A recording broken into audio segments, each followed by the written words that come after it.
आज पवित्र रथ यात्रा बहुत खुशी दिन बहुत बड़ पर्व आम बहुत गर्वर दिन भी बहुत खुशी लगुच।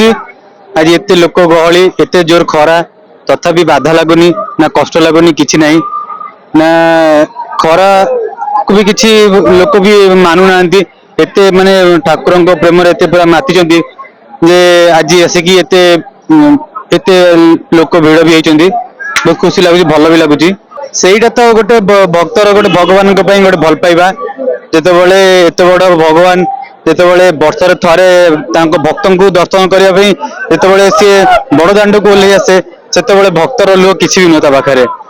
ଏଇଟା ହଉଛି ଭକ୍ତର ଭଲ ପାଇବା।